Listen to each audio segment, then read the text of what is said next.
Decíamos que nos íbamos a meter de lleno en el tema de los cibercafés en la ciudad de Santa Fe. En algún momento llegó a haber más de 500 locales habilitados bajo esa figura, ¿no? Uno iba a un local de estos, se conectaba a internet por 15 minutos, media hora, una hora, y bueno, utilizaba la computadora, porque muchos por ahí carecían de computadora en su casa, pero este panorama fue cambiando y fue cambiando rápidamente.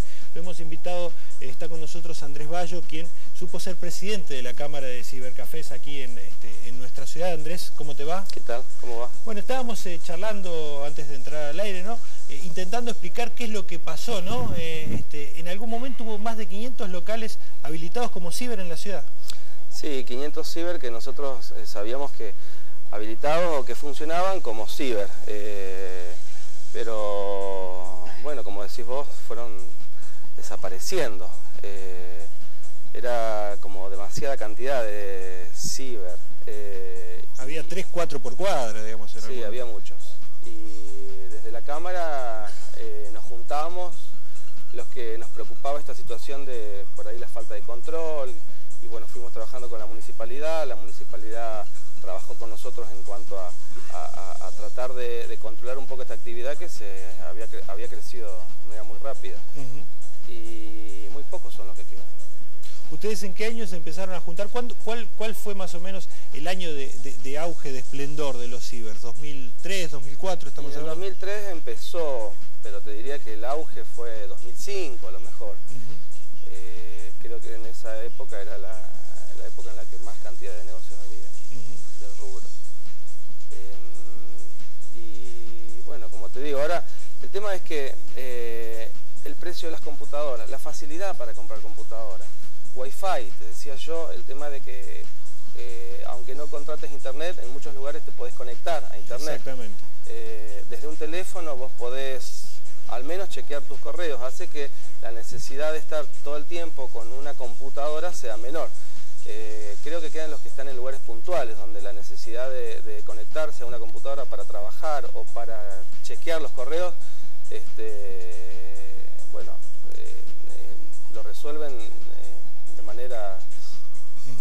Sí, de otra forma. Vos me contabas que muchos, por ejemplo, de los que eran miembros de la comisión directiva de la Cámara de Ciber, bueno, cerraron su negocio, y eso fue también haciendo un poco a la desaparición de esta entidad que los nucleaba, ¿no? Sí, en la Cámara teníamos presidente, vicepresidente, tesorero, vocales. Algunos cerraron sus negocios, otros los vendieron y los dueños siguientes los cerraron, y algunos muy poquitos quedan en pie. ¿Vos seguís con el ciber? ¿Sigue siendo un negocio rentable, digamos, o es un anexo a otras actividades? Mira, en mi caso yo empecé como ciber y básicamente era solamente eso. Y ahora te diría que la actividad de bar, de kiosco, en donde yo estoy, en una universidad de enfrente, es más fuerte que la actividad de ciber. Yo antes tenía 20 y algo de computadoras, ahora tengo 10, y si necesito un poco más de espacio voy a sacar alguna más. Tengo la mínima cantidad de computadoras como para resolver la necesidad del lugar en donde yo estoy, pero hoy el ciber es un anexo a otras actividades. En algunos casos sé que hay negocios que tienen computadoras importantes y se dedican a juegos, pero son muy pocos. Muy pocos. Hubo en un momento que hasta legislar la cuestión, ¿no? En el Consejo Municipal se aprobaron ordenanzas que tenían que ver con los negocios que ofrecían juegos en red, los negocios que ofrecían actividades para navegar en internet, y regular la actividad en cuanto, bueno, a los filtros que había que tener para los menores.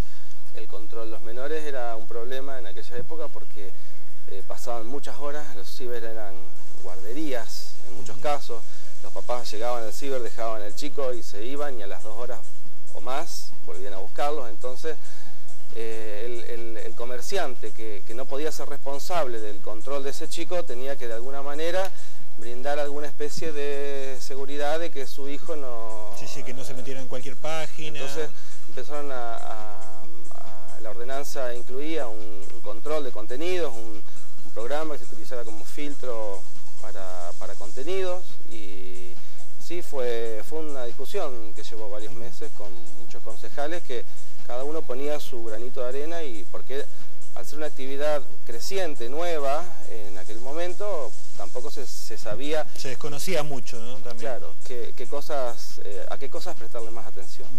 Y hoy en día esos controles, más allá de que quedan pocos locales, ¿siguen o directamente se ha relajado un poco el tema? Se ha relajado, como hablamos, por la cantidad, pero siguen, los controles siguen, pero muy pocos.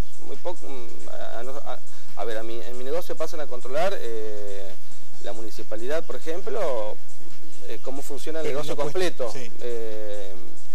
Como negocio en sí, pero sí ha disminuido. ¿De 500 locales cuántos hay hoy aproximadamente? No tengo exactitud, pero yo creo que deben quedar unos 10, 15, 20 locales de 500. Sí. A lo sumo. Andrés, muchas gracias por pasar por Santa Fe Directo. Nuestra idea era un poco reflejar qué pasó con los cibercafés aquí en Santa Fe.